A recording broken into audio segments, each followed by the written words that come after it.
What's the one thing, if there is just one thing, that Star Wars fans really, really want?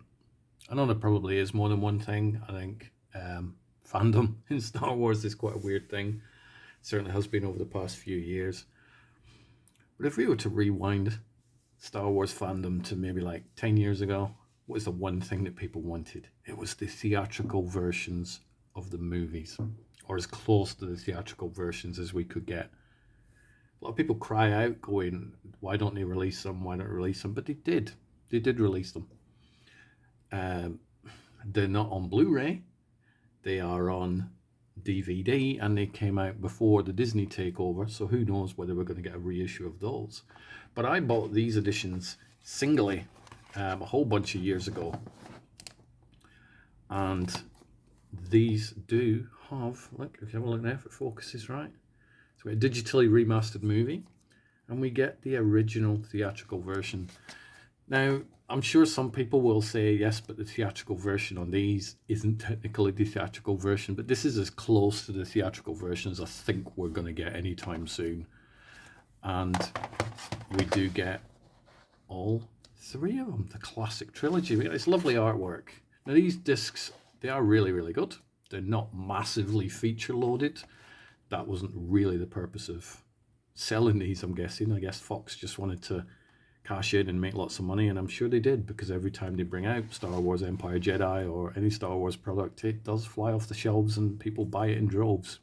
I must own the Star Wars series, I think like 3 times.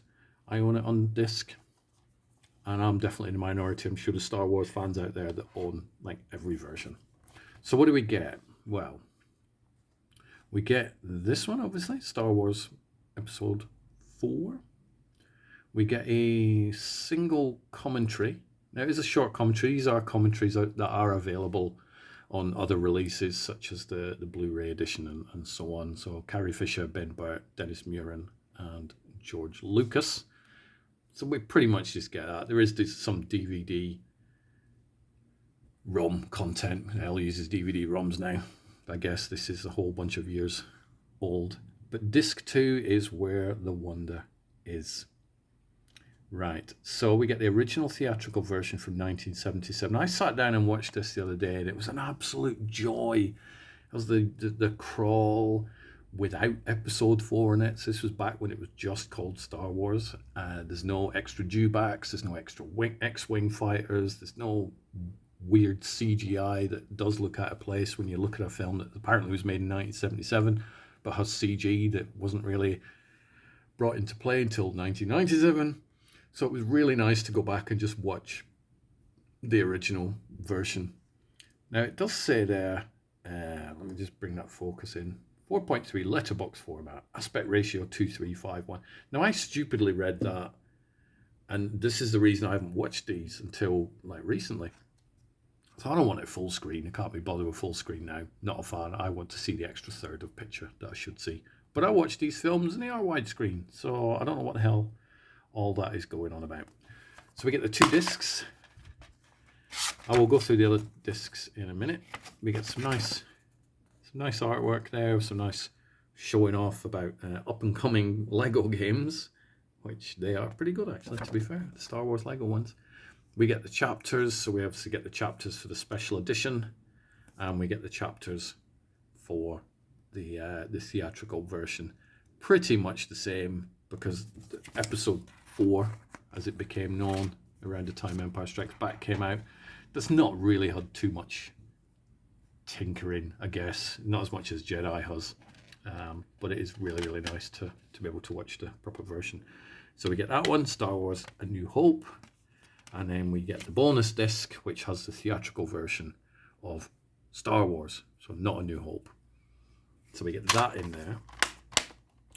Empire Strikes Back, similar artwork. I do like the artwork of these. We get a commentary on there again with the same people, Luke, and actually different people. We get George Lucas, Irvin Kershner, Ben Burt, Dennis Muren, and Carrie Fisher. So Irvin Kershner is the addition to that. The film runs for 122 minutes, special edition, and the theatrical version runs for 119 minutes. Obviously, we're losing 3 minutes of the extra shots of Cloud City and the extra Wampa stuff and whatnot. But I'm okay with that because I have the choice of the two versions. We get some nice artwork in here. And again, we get the pimping out of the Lego games and stuff. Chapter credits there. 2 discs. Spin that round. Get that one. And there we go. So we get that. So on to number 2. And this is actually my favorite Star Wars movie out of them all. Out of all, however many movies we're up to at this moment in time, I do prefer Jedi. It's my favorite one. So we get a commentary on this one with George Lucas, Ben Burt, Dennis Muir, and Carrie Fisher. We get the 129, let me focus that in there, 129-minute special edition versus the 126-minute 1983 theatrical version. Artwork, pimping out the Lego games. Very, very basic packages, these, but upside down. And then we get that. I remember that, looking at this disc, I used to have the VHS of the digitally remastered, and it had that as the artwork. I do like a lot of the Star Wars artwork through the years. And I'm sure somewhere on one of these many editions of the films there is like a gallery of them, but yeah, I never tire of Star Wars artwork. So for those of you who do want the theatrical versions, they are out there. This is the cover art that you're going to be looking for. Limited edition 2-disc sets. Let me just check and see if I can see what years these came out. It looks to be 2004 or 2006. It does say on the back, on the copyright info there, 2004, 2006. So it came out around that time. These were just before the full Blu-ray set, you know, the beige one with Anakin stood on the front. So if you do want the original theatrical versions, these are the ones you're going to get. And it's as close to the theatrical versions as I'm sure you're going to get. And I love them. I thoroughly enjoyed taking a trip down memory lane and watching the untinkered. I'm not one of these that's fully against the special editions. I do have major issues with the ending of Return of the Jedi, where Sebastian Shaw is no longer a Force ghost. But I could do a whole separate video on why that is wrong in so many ways. But I do own the special editions in a couple of versions. Well, 3 actually. But it is nice to own the theatrical versions of one of my favorite trilogy of films. Enjoy. May the Force be with you.